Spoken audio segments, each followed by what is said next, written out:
A bottle priced at $3 can be found in the natural health section of many pharmacies. According to its advocates, it does far more than ease sensitivity for a short period. It is said to close cavities permanently and restore enamel structure at the molecular level, all without drilling, anesthesia, or a $300 dental procedure. Honeybees have produced this substance for more than 300 million years.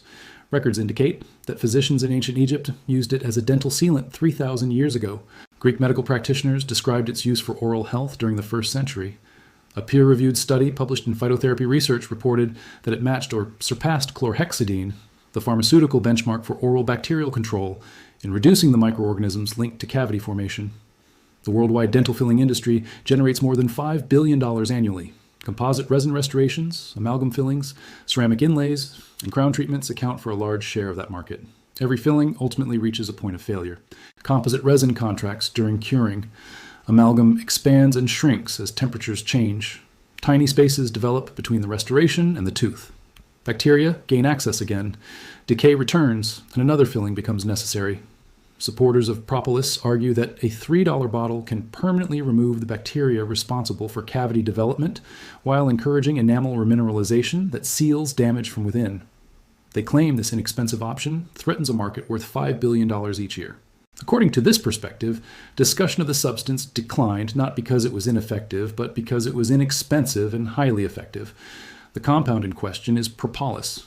Bees create it by gathering resinous materials from buds, bark, and tree sap, then blending those materials with beeswax, pollen, and enzymes from their saliva. The finished product is a sticky substance with a dark amber appearance that serves multiple functions inside a hive. Bees coat interior surfaces with propolis. They use it to close cracks and openings. They strengthen entrances against threats. Most importantly, they employ it as a means of maintaining a clean internal environment. A beehive ranks among the most densely populated habitats on Earth. Tens of thousands of organisms live together in warm, humid surroundings rich in sugar. By conventional microbiological expectations, such conditions should encourage massive bacterial growth. Yet healthy hives do not become overwhelming centers of infection. Observers have noted that the interior of a thriving hive can be cleaner than many hospital operating rooms. Ancient physicians noticed this phenomenon and reasoned that if propolis could maintain cleanliness in a hive, it might provide similar benefits inside the human mouth. Medical papyri from approximately 1500 BC describe the use of propolis for oral problems. Egyptian healers applied it to inflamed gums, infected teeth, and wounds inside the mouth. In the 5th century BC, Hippocrates documented the use of propolis for oral ulcers and infected gum disorders. He observed that it promoted recovery more effectively than other treatments available at that time. Aristotle referred to propolis in Historia Animalium.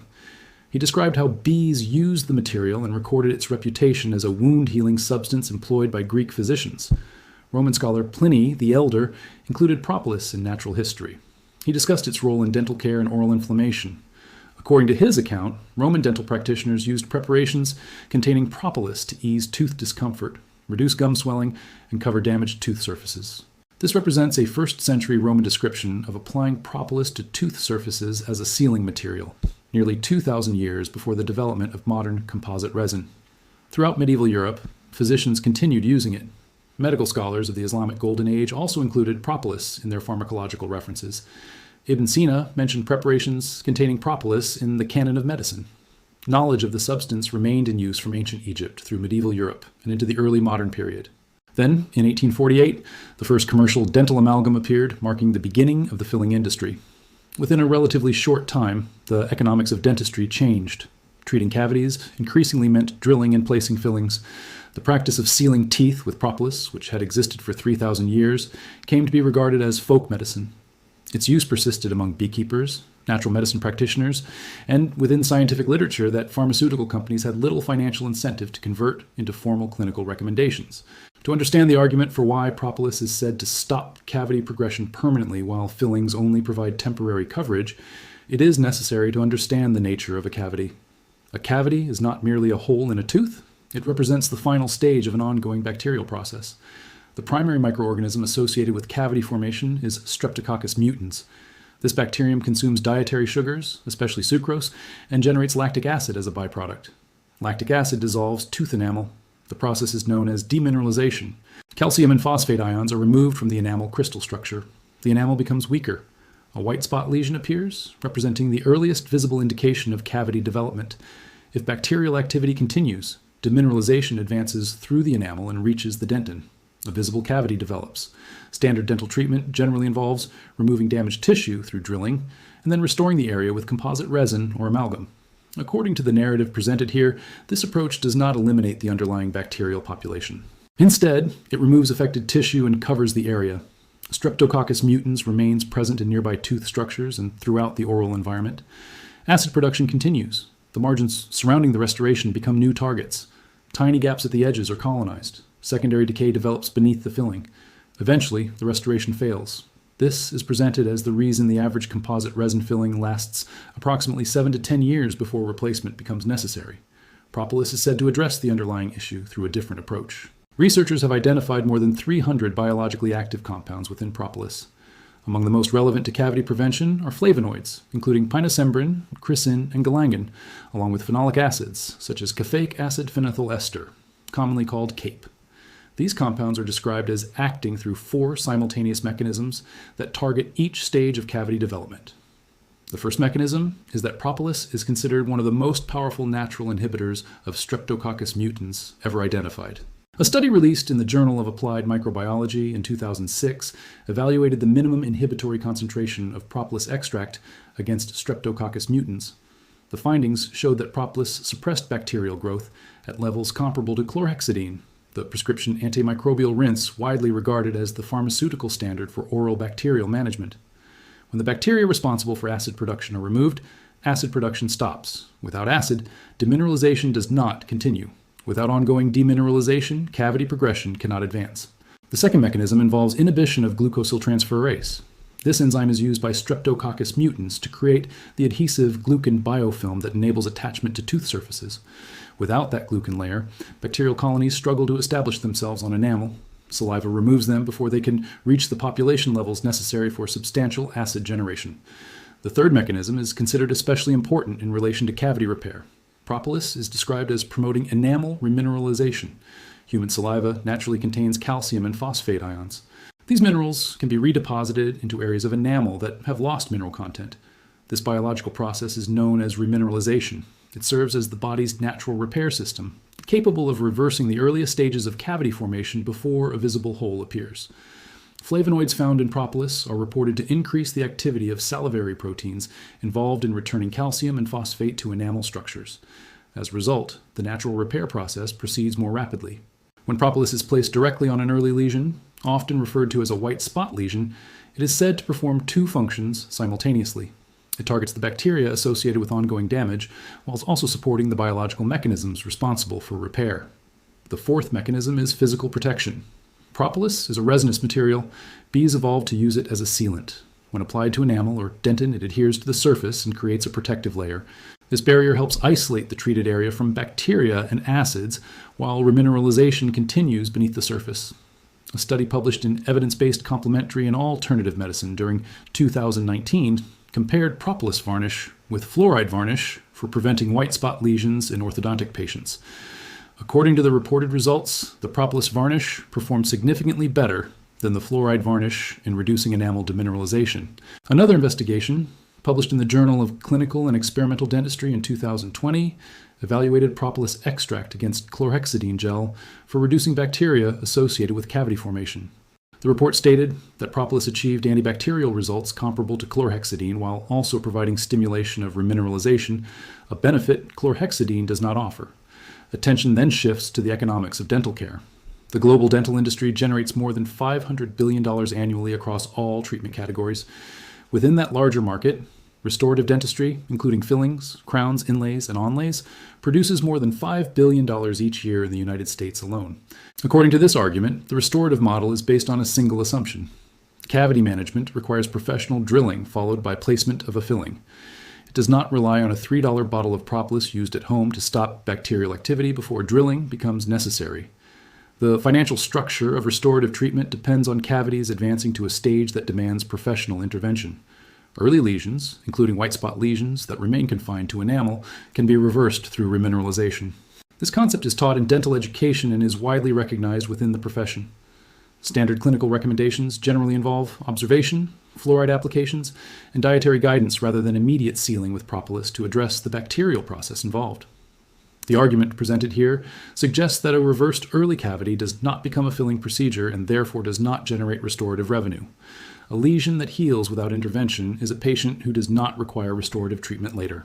According to this perspective, dental scheduling relies on routine cleaning visits, continued observation, and eventual restorative procedures if cavity progression continues beyond what monitoring can manage. Propolis is described as interrupting that sequence. When used consistently on early lesions, it is said to eliminate bacterial activity, enhance remineralization, and create a protective seal over the surface. Under this claim, cavity progression stops, and the filling appointment never becomes necessary. Natural propolis cannot be patented. Bees have produced it for 300 million years. No dental manufacturer possesses exclusive ownership of propolis extract.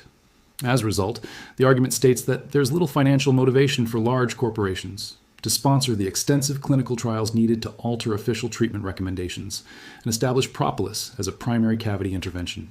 Fluoride varnish, which the cited studies describe as producing weaker remineralization outcomes than propolis, remains present in dental guidelines because fluoride products are manufactured by companies capable of funding the required research and regulatory submissions. Meanwhile, propolis remains available in natural health sections without dental treatment claims, because the profits generated from selling $3 bottles of bee-derived resin are not sufficient to support lengthy approval pathways.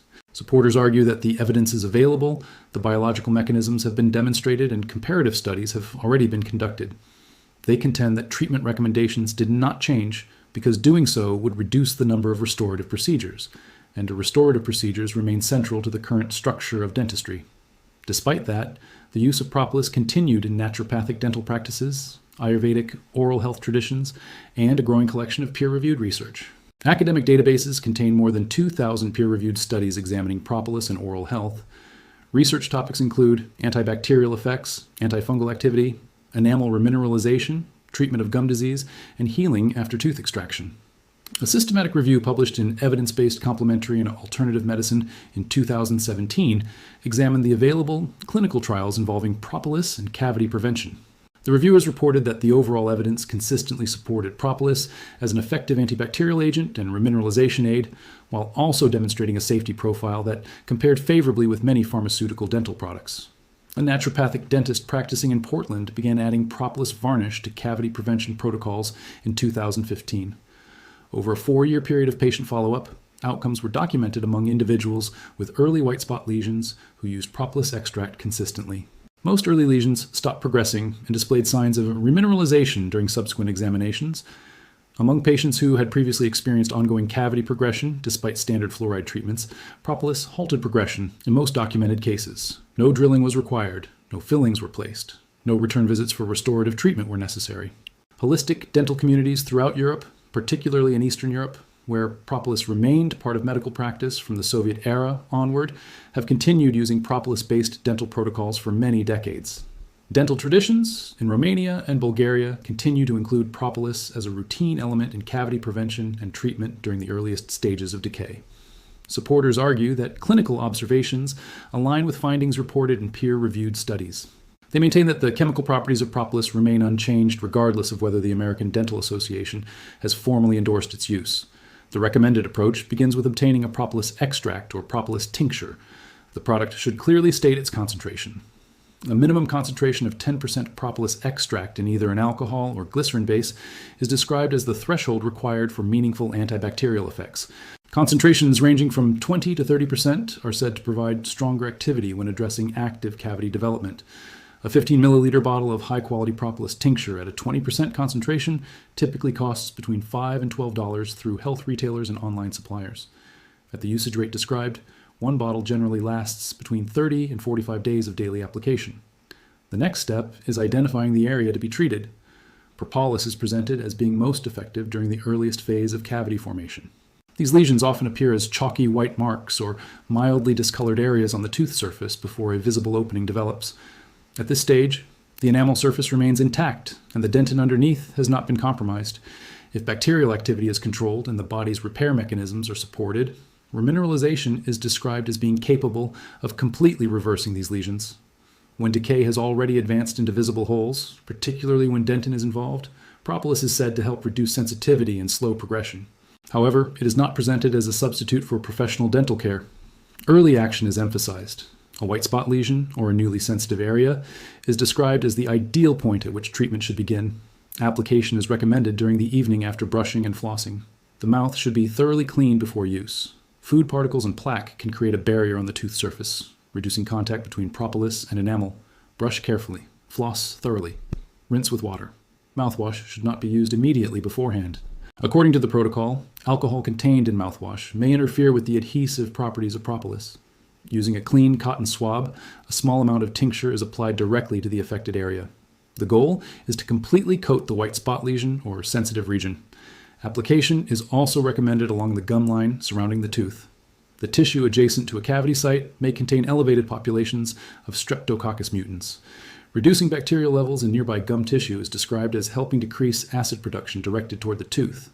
After application, the propolis should be allowed to air dry for approximately 2 to 3 minutes. This drying period enables the resinous compounds to form an adhesive layer across the tooth surface. Food and beverages should be avoided for at least 30 minutes afterward. According to the protocol, the longer propolis remains undisturbed, the greater its penetration into enamel, and the stronger its antibacterial and remineralization effects. Daily evening use is recommended for a minimum of 60 days. Enamel remineralization is described as a gradual process.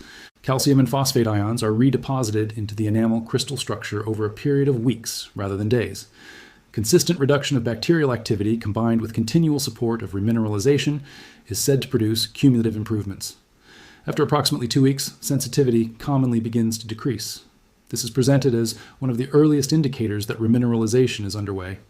As enamel regains mineral content, it becomes less porous and provides greater protection for the dentin and nerve structures beneath. At around 4 weeks, white spot lesions may appear less opaque as enamel density increases. By 8 weeks, measurable improvements in enamel hardness are reported to occur through continued remineralization. At 12 weeks, early white spot lesions are described as frequently becoming undetectable during dental examinations among individuals who have consistently followed the protocol. The estimated cost of a 3-month cavity arrest and remineralization program is approximately $15 to $30, covering 2 to 3 bottles of propolis tincture. This is contrasted with a single composite resin filling costing between $150 and $300 per tooth. That procedure requires local anesthesia. It also involves removal of tooth structure surrounding the cavity to create retention for the restorative material. The filling is then expected to last approximately 7 to 10 years before replacement becomes necessary. Supporters of propolis claim that a $3 application used every evening can eliminate bacterial activity, encourage biological repair, and permanently seal the treated surface. Under this view, drilling is unnecessary. Anesthesia is unnecessary. Future replacement procedures are unnecessary. The argument concludes by pointing to honeybees, which have managed bacterial contamination in warm, humid, sugar-rich environments for 300 million years. Ancient Egyptian physicians are described as recognizing this solution and adapting it for human dental care 3,000 years ago. Greek and Roman medical practitioners recorded and expanded these applications over the following 2,000 years. Modern peer-reviewed studies are presented as confirming the underlying biological mechanisms at the molecular level. Supporters further argue that a dental filling industry worth more than $5 billion was built around the assumption that cavities required drilling rather than treatment with an inexpensive bee-derived resin. The flavonoids found in propolis do not carry patent numbers. Caffeic acid phenethyl ester does not require a prescription. The remineralization process associated with these compounds does not generate a billing code. According to the claims presented, cavities have been stoppable at their biological origin for 3,000 years through a substance costing only $3. The chemistry, supporters argue, has remained the same. What changed was the development of an industry focused on managing consequences rather than eliminating causes. Within that framework, fillings, crowns, and root canals are portrayed as downstream results of a bacterial process that consistent propolis used on early lesions is claimed to address. The argument ultimately describes this not as a conspiracy, but as the economic mathematics of a system that benefits more from treatment than prevention. If you found this information valuable, consider exploring additional research, reviewing the scientific literature, and discussing any dental concerns with qualified professionals before making decisions about oral health care. Thanks for watching. See you in the next one.